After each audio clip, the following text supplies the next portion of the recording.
Some of you guys have just written it on the worksheet itself. Now, if everyone had taken the test, I think I still have one more test that is being worked on, being made up, and I haven't quite gotten yet. If everybody had taken the test, I would have given it back to you guys today to try to give you some sort of idea as to where we are, what we're doing, and why we're here. What's the title of this section? Okay, have we solved equations with quadratics? No. Not at all? Who are quadratics? You guys remember who those guys are? Quadratics are polynomials that have a degree or an x raised to what power? 4. Not 4. You would think that though, right? Quad, like a quad has 4 wheels, or like a quadrilateral has 4 sides. Ironically though, it's not 4. It's actually to a power of 2. It's a parabola. It's those good old-fashioned parabolas from the last test. Every parabola was a quadratic. Every parabola had an ax squared plus bx plus c. Just they were written in very special forms or very special equations, vertex form or intercept form. I'm opening up the book really quickly just in case we have time for you guys to see homework. But section 9.3, we are trying to solve quadratics. And so if you guys see down here, hold on. Let me open up the book really quickly. I stole this yellow box straight out of the book because it's a core concept and it's an important one to show us how many answers we're supposed to have. Do you guys remember last chapter, or chapter 8b, which kind of had section 9.2 in it, that sometimes there were no solutions? Do you remember what the graphs looked like when there were no solutions? They were above or they were below. What were they not touching at all? The x-axis. Yeah, there were no x-intercepts because it wasn't touching the x-axis. And so no real solutions. Remember, the parabola was like up here, and it's like, well, it's not crossing at all. There are no solutions. Or maybe the parabola was down below somewhere else, but still, even if it was touching the y, if it was not touching the x-axis, there were no solutions. And so this reminds us what solutions of quadratics are. And this is even a bonus on one of your quizzes, solutions to quadratics. When you solve a quadratic, you are looking for the zeros. And the zeros are the same thing, aka, also known as, you guys know that acronym, right? Aka, x-intercepts. Some of you, even on your test, you like went too far. And maybe it wasn't like a horrible thing, but you went too far. When I asked you for x equals, or when I asked you for solutions, some of you guys actually remembered x-intercepts and that they always have comma 0. And so some of you actually gave me like the entire point, the x's and the zeros. Now these ones have no solution. This wouldn't have any answers at all. But there are other quadratics that do hit the axis, and when they do hit the axis, we would give solutions. For instance, the blue one is a no solution, the green one is a no solution, but what if I was to do another one, 1, 2, 3, hitting at -2 and hitting at 3? How many solutions does this guy have? 2. And his solutions, you wouldn't need to write the x-intercept point. All you need to write are the actual x's of x equaling -2 and x equaling +3. And some of you even remember that those come from factors when we're able to factor. But quite a few of you forgot here or there on the test that the answers actually do what to the signs, though? Flip. Yeah, they flip the signs. Man, all of that was last chapter. All of that was chapter 8b. So the weird thing is, why, since we're in a new chapter, why are we still solving quadratics? Thank you. Want to. Well, kind of. And we're building up to those hard ones where the book would have said before, eyeball it and do the best you can. It's a decimal. We don't have a nice number for it. We're building up to how do we actually get the exact answers. And I gave you a hint at the beginning of chapter 9, right before the radical thing, that those radicals, those square roots are the key, or we have to be able to do square roots in order to be able to get to those nasty decimal zeros, or those nasty decimal solutions. Because so far, all we've seen are either no solutions, not hitting at all, or ones that hit in perfect spots, besides that one weird homework where they said, estimate, eyeball, see what you can do, but even then we were given a graph.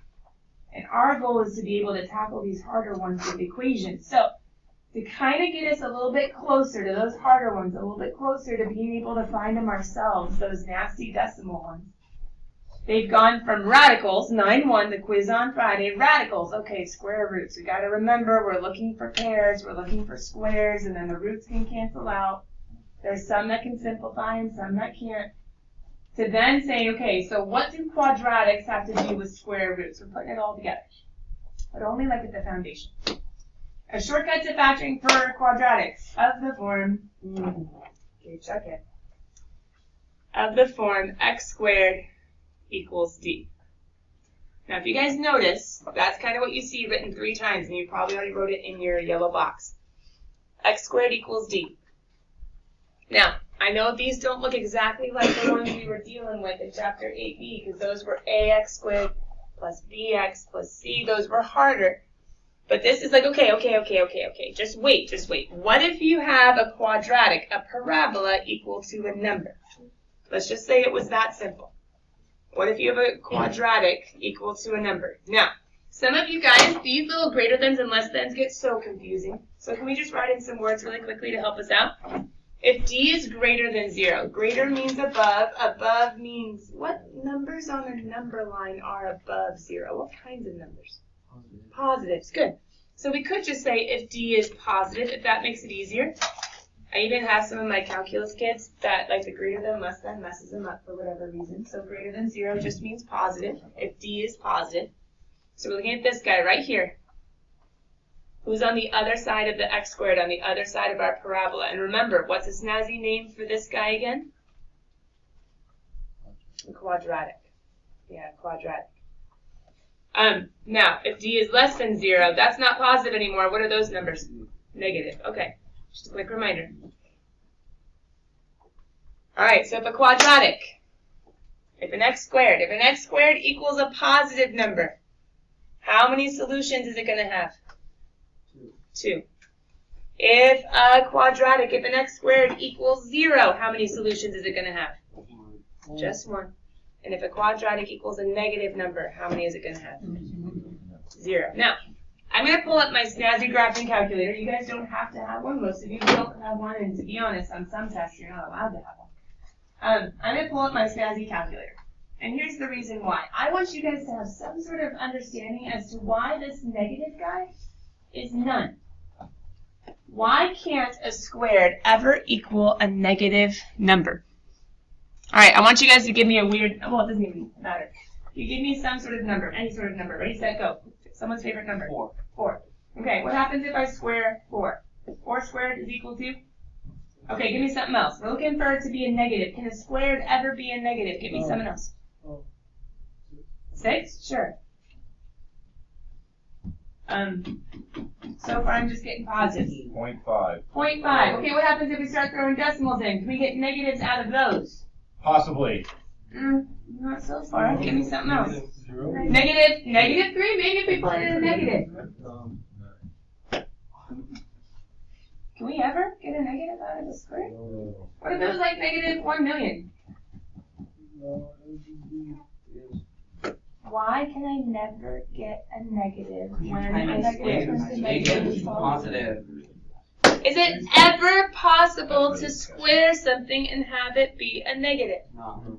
No. It's never possible to square something and have it be a negative. So that's kind of why this one, I know it's written down, but they're going to try to trick you, and they're going to try to say, like, hey, when is a squared a negative? And you have to be able to look at it and say it's not even possible. Because even a negative times a negative is a positive. A fraction times a fraction is still a positive fraction. And a whole number, well, a positive times a positive is a positive. Anytime you square. Now, you have to do it properly in your calculator. Just a few of you, when you did this, you might have done something like negative 3 squared. Oh, wait. Do you know what the calculator just did because I didn't put in parentheses? Do you know the difference? Because look, they're different. One's a positive, one's a negative, and we know a negative times a negative is a positive. The calculator was wrong. No, I was wrong. Because what the calculator just did was a negative understood 1 times the 3 squared. You put the squared, I put the squared right next to the 3. The negative is a separate guy. He's like a -1 because I didn't put the negative in the squaring as well. So what the calculator just did was PEMDAS. It said, fine, I'll square, and then I'll exponent, and then I'll multiply. So technically, you might plug it into your calculator wrong and be like, oh, it is a negative. But you guys just told me what's a negative times a negative. So if you typed it in your calculator right, squaring means multiplying it by itself. Every squared is always, always, always a positive. If I type it in wrong, okay, it might look like it's a negative. But if I type it in correctly, then I see, okay, truly, every squaring is always a positive number. Anyway. So if a squared, remember x squared, it's a square. Square something, square some constant. What a variable stands for, an unknown constant. If it cannot be negative, then if I ever see a negative, I have to say, nope, impossible. If I ever see 0, what's the only number times itself, which is 0? 0. Oh, there's only one answer. There's only one answer. There's only one intercept. And I can show you on a picture. We saw the no solutions. They were the guys that couldn't hit. We saw the 2 solution. He was the guy who goes through twice. There's only one other option. Oh, and I'm all out of colors. Oh, here's a good one. Like a maroon. What if I was to have a parabola that came down and only hit in 1 point? That's the other one. So I can have a parabola that goes through 2 points, 2 solutions, that'd be a positive square root. No solutions, that'd be the none. Or 1 solution, it bounces off the axis. Okay, so what does that mean for some of the problems we're going to see? We're just starting to get introduced to this. Do you guys see how I made you like a little baby template to fill in down here? I want you to look at each of these problems, and I want you to tell me, okay, who is D? What is D? And is it greater than, or less than, or equal to 0? So like, for instance, for number 1, what is in the D spot? And if you didn't write it, remember, we're looking at x squareds equal D. Some of you didn't write in like the intercept form or the vertex form for last test, and it messed you up because you weren't always looking at it. So check it. We're looking for this. So who's in the D spot for number 1? 36. All right. It's 36. Just getting used to the notation. Greater than 0, less than 0, equal to 0. Okay, so where does that throw you in your table? Or what is your brain telling you? If I have a positive number on the other side of a squared, is it possible? Yes or no? Yeah. It's possible for a squared to be 36, but how many answers will I have? 2. 2 solutions. Check out your table. Whenever D is positive, 2 solutions. That's all number 1, 2, and 3 are asking for. So you guys, I just want you to fill in, who is D and how is he related to 0? Who is D and how is he related to 0? And then maybe go to your table and say how many solutions. So, ready to do number 1, you guys are doing 2 and 3? Andrew Bosch, I saw you fill in number 2 perfectly. Who is D? D is -16. Okay, and how is -16 related to 0? It's less than And is that good or bad if I have a less than 0 0. with a squared? Is it ever possible for a squared to be negative? No. So how many solutions? 0. Got him. God. Got him. No solution. Got him. Exactly, that's a no solution. That'd be one of those who's like not hitting the axis at all. It's out there in the middle of nowhere. So have you guys gone to number 3? Who is D? Right. Oh, it's easy. Who is D in 3? Right. Right. Equal, yeah, 0 is equal to 0. So then if 0 is equal to 0, not 0 solutions, negatives are bad. Yeah, he has a solution, but only one. Now, this is just the setup to how many answers are you supposed to be looking for. Because it's always nice to know ahead of time. Well, I'm looking for 2, I'm looking for 1. I don't need to look at all. It's none. I'm looking for 2, I'm looking for 1. I don't need to look at all. It's none. If I were you, can you guys circle this guy real quick? And can you just write watch out. Because whenever a math book or a math worksheet or a homework problem gives us a problem and says solve for x, we think we're supposed to solve for x, right? Yes. Like there are answers. Isn't it going to look maybe real quick to your brain like, okay, what am I supposed to do? Who is x? But guys, if you see a negative, what are you supposed to go straight to? No solution. No solution. So this one, your final answer would be, if I ever put in x equals, your final answer is no solution. There is nothing. I don't have to do anything because it's impossible. Tricky book. But for everything else, there actually is something that we would need to fill in. And there actually is, well, there actually are two different things we need to fill in. Now, I'm cheating just a little bit because we're actually not supposed to be filling in answers yet. We're doing a little bit extra. We're doing beyond what the directions are asking for. But does anybody know how or what x would need to be in order to make x squared 0? Yeah. 0 squared is 0. Remember, who x is can be substituted in. 0 squared is 0. That one's easy. 0 squared is 0. But wait, what squared is 36? 6. Okay, so why are there two? 6 times 6 is 36. But what else times what else is 36? 4. No, 4 times 4 is 16. 6 times 6 is 36. 6 squared is 36. 8. 6 squared. What else? What did you say, Trey? 6. Yeah, but we already got him, though.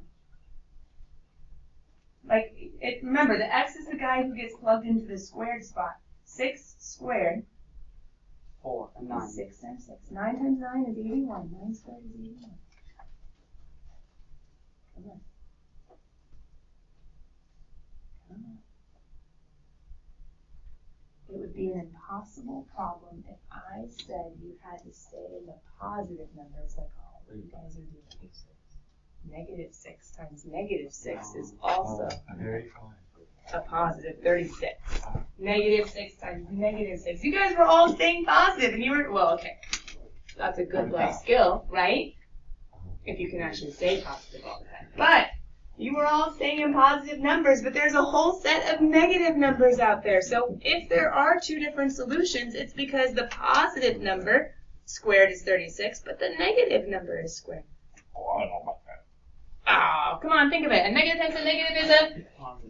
You guys just told me that negatives are possible too. All right, calm down. So, how do we solve the square roots? What on earth does square roots have to do with anything? I didn't ask you to take one square root on the page before. Square roots allow us, check it, we use radicals, or we use square roots to do what? Okay, now there's a step before that. There's a step before that. This is getting us to the next part of the worksheet. But specifically, what is the square root for? To solve for x.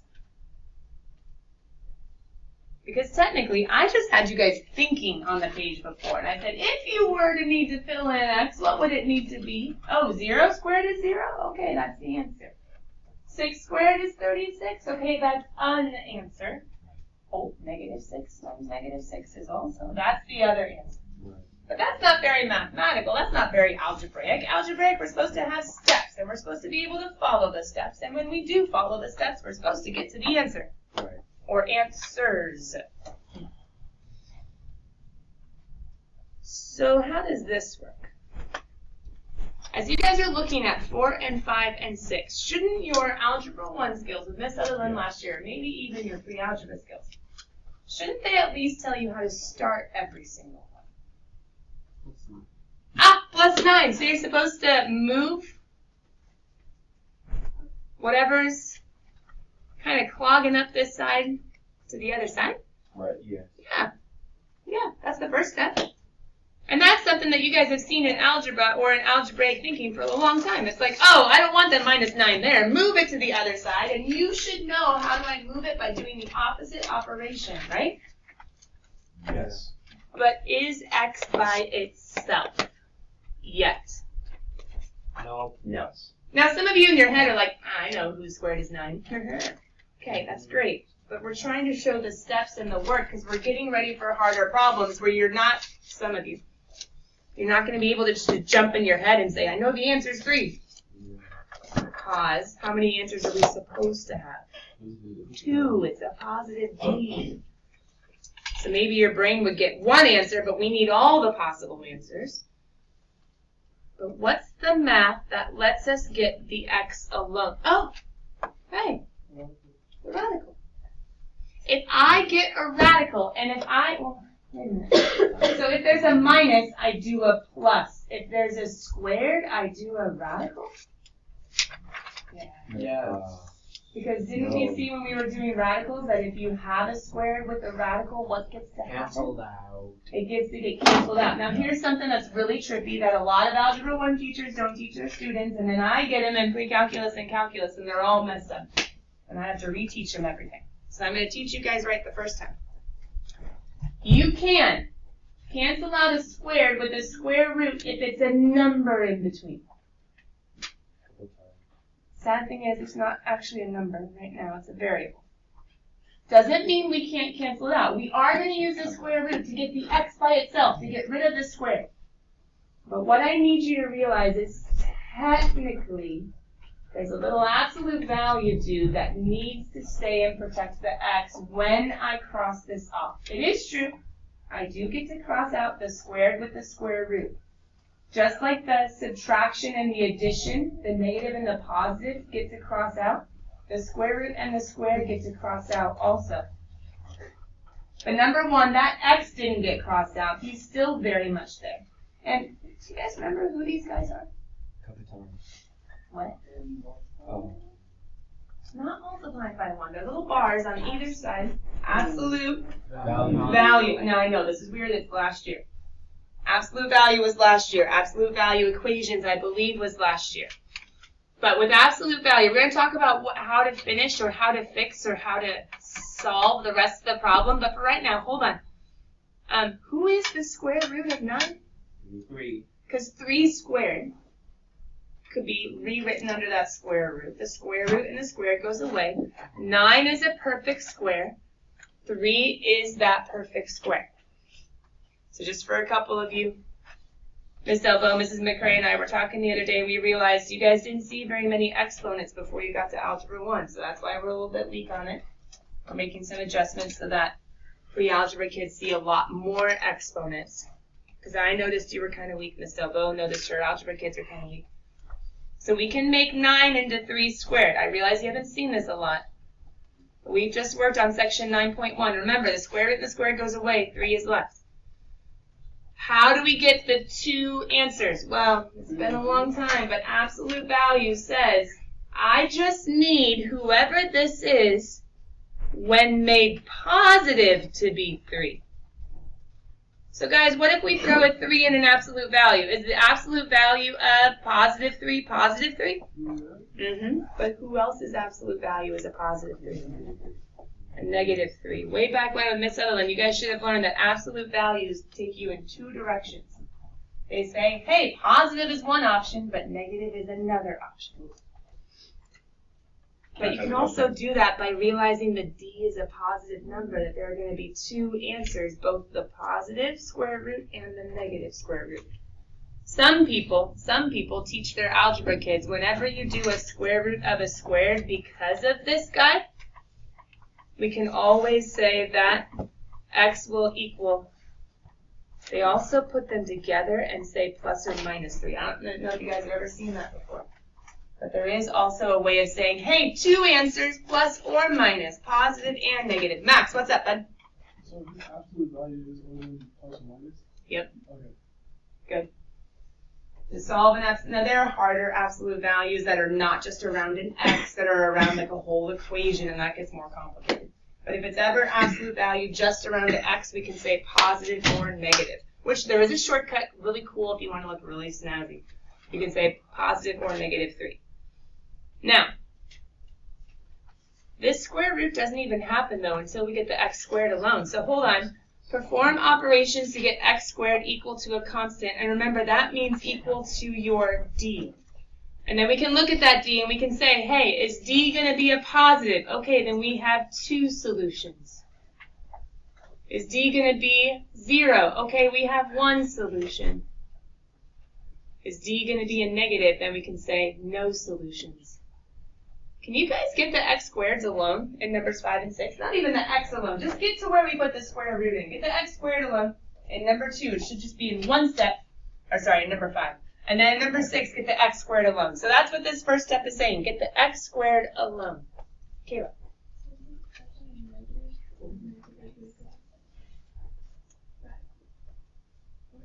Well, here's you me for number 5, right? Yes. Okay. Why is Kayla saying there's a negative for number 5? Because you minus the 8, right? From both sides? And she's like, well, there's a negative, and I know I'm not allowed to have a negative, so when I go to, wait, what do we do once we have an x squared?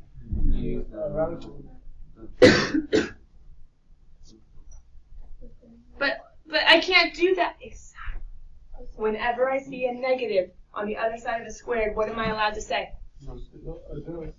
I could even plug that into my calculator, and even though I could even write this side super nice and gorgeous and amazing and absolute value and everything, and it's going to be a plus or minus, there's no answer. And even if I pull up my snazzy calculator and I try to get an answer saying, well, you have lots of buttons, you're bound to be smart, what happens if I put in a negative? Non-real answer? I'm looking for real answers, guys, not the fake ones. Well, in math, they're called the imaginary ones. That's a whole other branch of whatever. But for right now, we're going to say plus or minus. Uh-oh, nothing. Just kidding. No solution. Now, some people might go taking that 8 and trying to break down because they don't realize the negative is bad. That's why we wrote that whole yellow chart to begin with. Whenever I get a square root of a negative number, you were right, Kayla, in that the negative couldn't move. The negative needed to stay, and that's why it was illegal. That's impossible. Does that make sense? Andrew. So anytime there's a when you do, it's always going to be no solution. Anytime there's a squared equal to a negative, my brain has to be like, huh, good try, it's impossible. Does that make sense? Yeah. But it looks like it has answers. Right? It looks like it has 2 answers, but nope. Nope. What happened when you guys got x squared alone over here? What's the first step you did? Minus 10. Minus 10. Wait, it's another negative? But I can do good math. Look, I can divide by 2. So I need to get the x squared alone. It's still a negative. It's still a negative. There's only one number that's allowed to have a negative and wouldn't mess me up. You guys can think about it for a second. There's only one number that's allowed to have a negative and wouldn't mess me up, but it sure wasn't 8, and it sure wasn't 5, and it sure isn't actually any number but 1. What's the one number? Nice. Nice, Levi. 0. A positive 0 is 0. A negative 0 is 0. 0, I don't mind. But anytime I see a negative of any number besides 0, I have to go straight to no solution. Straight to no solution. Okay, so wait a minute. What are we going to do on these other guys? Are you guys scared of like doing the adding and the dividing and the multiplying?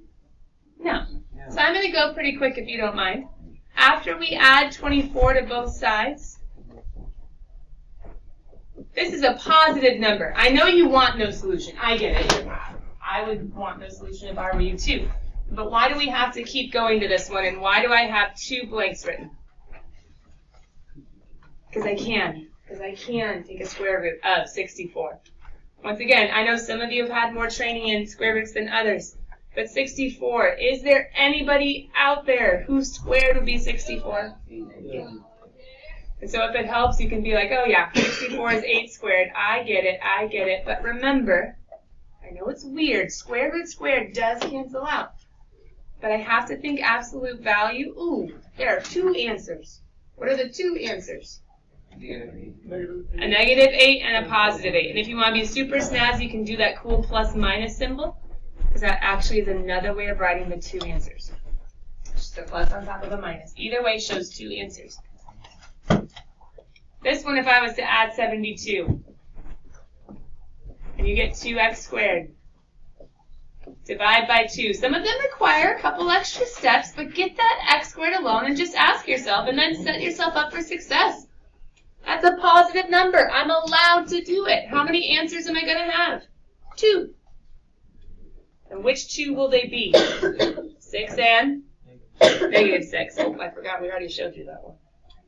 -6 and 6, or if you want to be super snazzy, that cool plus-minus. I'm just showing you steps as to why it's true. 6 squared is 36. And over here, absolute value has 2 answers, a positive and a negative. Now, number 9 is the perfect place to stop. And oh my goodness, look at us, guys. We've gotten to the end. Number 9, what do I get? 0. Uh-oh, we haven't had one of those. I'm glad we got this before we were done with today. Oh, but wait. How do I get rid of a negative when it's being multiplied? Divided by Okay, what's 0 divided by a -1? 0. -0. Oh, wait. Positive or negative? 0 is 0. So I'm not going to go taking the square root of a negative and messing myself up. I'm just going to say 0 times anything is 0. You guys, what happens when I square a root? Oops, wrong way. 0 equals 0. What squared is 0? 1 times 1 is 1. Only 0 times 0 is 0. So don't get confused by 0. He's 0 times 0. It's okay. Even though it's absolute value, which says plus or minus, I'm like 0 is 0. So one answer. There we go. All right, guys, did you write it down? 501, 3 through 14. Get out of here 15 seconds early. Spoiled, rotten. I'll see you guys later. And if for any reason you might have any time today to work on homework, you can even take a picture of the page that you need to do homework on. Do it not during another class, but maybe do it at some point today.